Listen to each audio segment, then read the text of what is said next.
Hello everyone and welcome back to my Senate election prediction videos where I take a look at the Senate races going on across America in 2024 and give my thoughts, analysis, and predictions on the race. And today we are looking at Michigan, the Wolverine state, one of the battlegrounds in terms of control of the United States Senate and in the presidential race. The seat is currently held by the Democratic Party.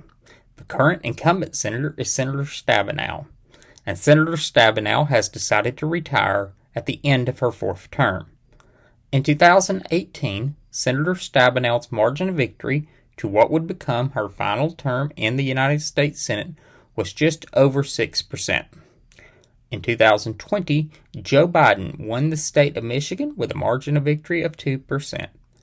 I am not yet ready to make a prediction on who will win Michigan at the presidential level in the 2024 contest.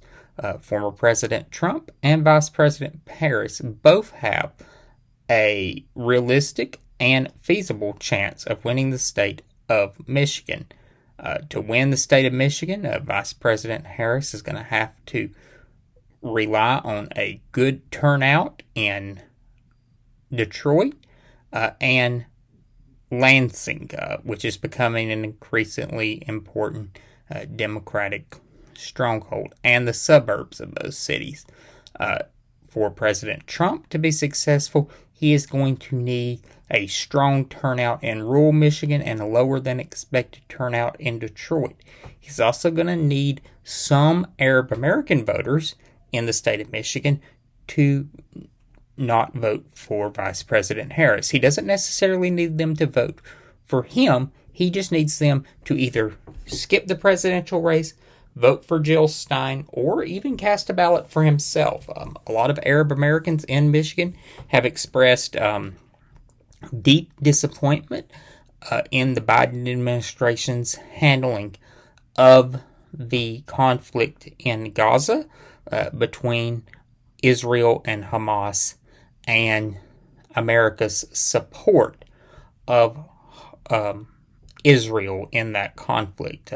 They believe that Israel is committing war crimes. They also have deep problems with America's policy towards the Israel-Palestinian conflict. So that is an issue and a subset unique to Michigan because Michigan has a sizable population of Arab Americans, and those voters are they could very well decide the course of history in the presidential race, their votes. So that is an important voting group. Let's take a look at the two nominees. The Democratic nominee is Congresswoman Elissa Slotkin.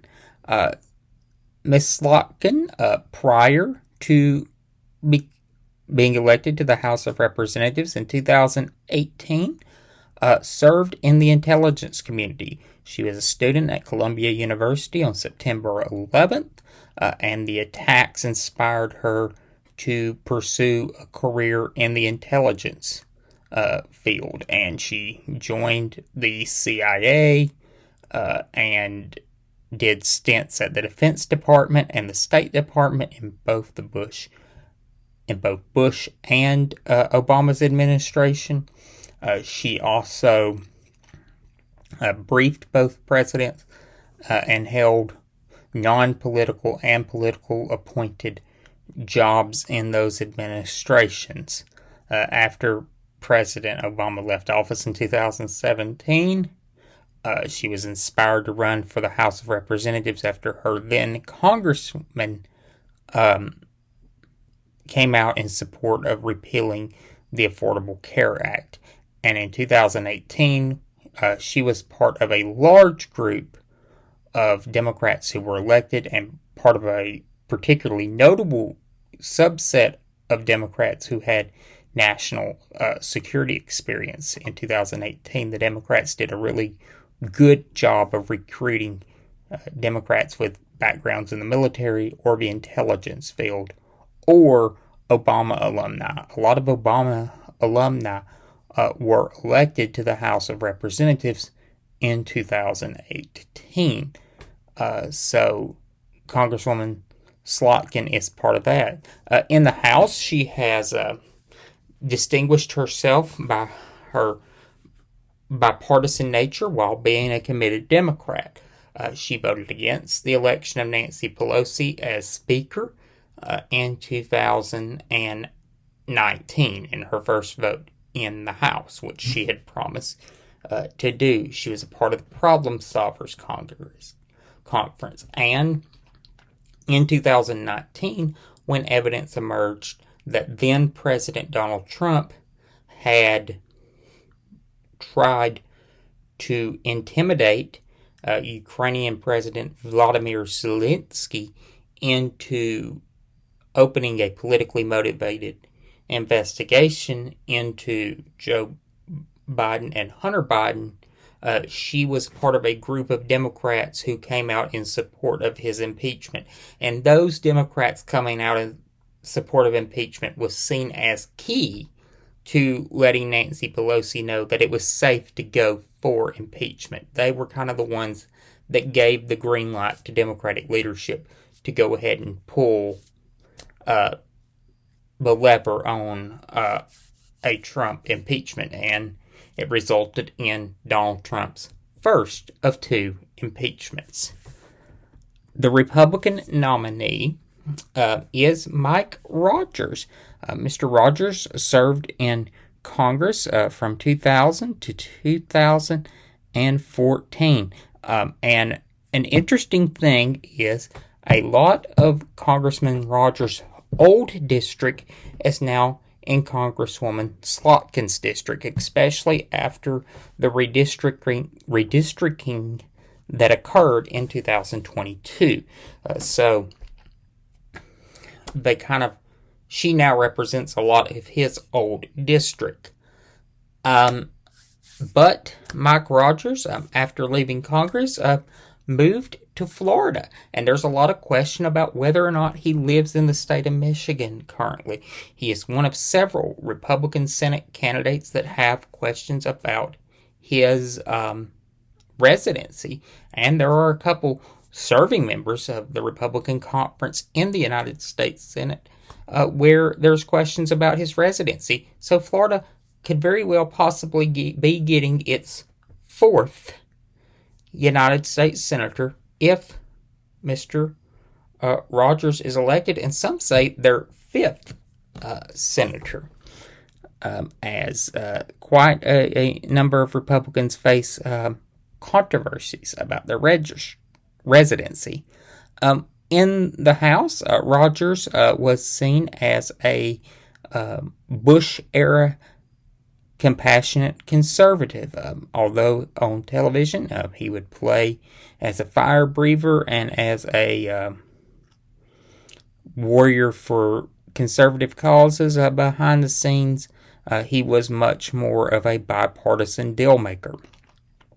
Rogers chaired the Intelligence Committee during his time in the House and had served as an FBI agent prior to